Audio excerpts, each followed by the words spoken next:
Cinema అయిన మహా Maruti talkies cinema ముచ్చట్లకు స్వాగతం. నేను మిస్టర్ బి. నా మాట సూటిగా ఉంటుంది, మ్యాటర్ క్లియర్ గా ఉంటుంది. వీడియో టాకీస్ రాజా. ఇప్పుడు మ్యాటర్ లోకి వెళదాం. సూపర్ స్టార్ మహేష్ బాబు నటించిన శ్రీమంతుడు సినిమాకి తెలుగు ప్రేక్షకులు బ్రహ్మరథం పడుతున్నారు. సినిమా విడుదలైన అన్ని చోట్ల బ్రహ్మాండమైన కలెక్షన్లు రాబడుతూ మహేష్ కెరియర్ లోనే అత్యుత్తమ చిత్రంగా అవతరించింది. ఈ మ్యాటర్ ని శ్రీమంతుడు చిత్ర యూనిట్, మహేష్ బాబు ఆయన అభిమానులు బాగా ఎంజాయ్ చేస్తా ఉన్నారు. నిద్రలు మానేసి మరి ఎంజాయ్ చేస్తా ఉన్నారు. పోతే అంత అందమైన చంద్రుడికి కూడా ఒక చిన్న మచ్చున్నట్టు ఈ సినిమాకి సంబంధించి కూడా చిన్నపాటి డిసప్పాయింట్మెంట్ ఉంది. అదేమంటే మహేష్ బాబు ఎంతో ముచ్చటపడి ఈ సినిమాని తమిళ్లోకి డబ్ చేసి అక్కడ రిలీజ్ చేశారు. కానీ అక్కడ శ్రీమంతుడు ఆశాజనకమైన ఫలితాన్ని రాబట్టడంలో విఫలమయ్యాడు. తెలుగు తమిళ వెర్షన్లు కలిపి చెన్నై సిటీ వరకే ₹1 కోటి సాధించి తెలుగు సినిమాలకు సంబంధించి ఓ మంచి రికార్డ్ ని క్రియేట్ చేయగలిగాడు. కానీ పర్టికులర్ గా తమిళ వెర్షన్ కి సంబంధించి అయితే శ్రీమంతుడిని లాస్ వెంచర్ గానే పరిగణిస్తుంది తమిళ ట్రేడ్. అలా ఎందుకు జరిగింది? తెలుగు ప్రేక్షకులకు విపరీతంగా నచ్చేసిన శ్రీమంతుడు తమిళ ప్రేక్షకుల్ని అలరించడంలో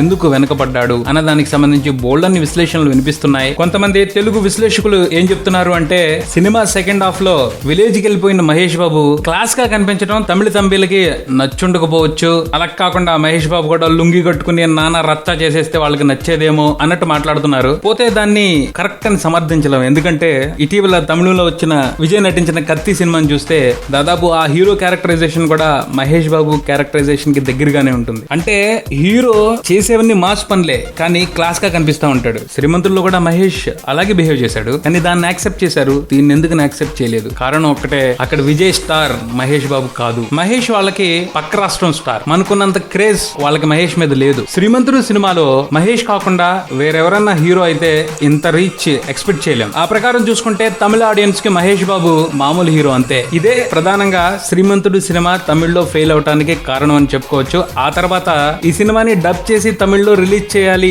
అన్న నిర్ణయం విడుదలకు ముందు చాలా హరిబరీగా తీసుకున్నారు. టైం తక్కువ ఉంది, అనుకున్నంత ప్రమోషన్ జరగలేదు తమిళ్లో సినిమాకి. ఆ సినిమాని యాక్సెప్ట్ చేసే మూడ్ లోకి తమిళ ఆడియన్స్ రాలేదు. ఇవన్నీ కూడా కారణాలే. అలానే శ్రీమంతుడు తమిళ్లో సక్సెస్ కాకపోవడం అనేది మరో విషయాన్ని కూడా స్పష్టం చేసింది. అదేమిటి అంటే, శ్రీమంతుడిని తమిళ్లో ఎందుకు రిలీజ్ చేస్తున్నారు అని అడిగితే, సినిమా కథలో ఉంది యూనివర్సల్ పాయింట్, అది అందరూ యాక్సెప్ట్ చేస్తారు అని చెప్పుకొచ్చారు. కథ యూనివర్సలే, కానీ దాన్ని ట్రీట్ చేసిన విధానం మాత్రం తెలుగు నేటివిటీకి దగ్గరగా ఉంది. ఎలా చూసుకున్నా శ్రీమంతుడులో ఉన్న మెయిన్ పాయింట్ కి కాస్త రియలిస్టిక్ అప్రోచ్ ఉంది. రియలిస్టిక్ సినిమాల్ని తమిళ ప్రేక్షకులు చూసే విధానం వేరు. వాళ్ళు మెచ్చే స్టార్ సినిమాలో ఉంటే లాజిక్లను పట్టించుకోరు. ఆ స్టార్ చూపించే మ్యాజిక్ ని ఎంజాయ్ చేస్తారు. కానీ కథే స్టార్ అయినప్పుడు, దానికి రియలిస్టిక్ అప్రోచ్ ఉన్నప్పుడు తప్పకుండా నేటివిటీని ఎక్స్పెక్ట్ చేస్తారు. అలాగే లాజిక్లు మిస్ కొట్టడాలు వంటి తదితర పొరపాటుల్ని ఏ విధంగానూ యాక్సెప్ట్ చేయరు. నిర్మోహమాటంగా తిరస్కరించేస్తారు. ఎందుకంటే అంత బ్రహ్మాండంగా అక్కడ రియలిస్టిక్ సినిమాలు వస్తున్నాయి. వాటిని వాళ్ళు చూసి ఎంజాయ్ చేస్తున్నారు. వాళ్ళకి బోలంత నాలెడ్జ్ ఉంది ఆ సినిమాల్ని చూడటంలో. ఆ ప్రకారం చూసుకుంటే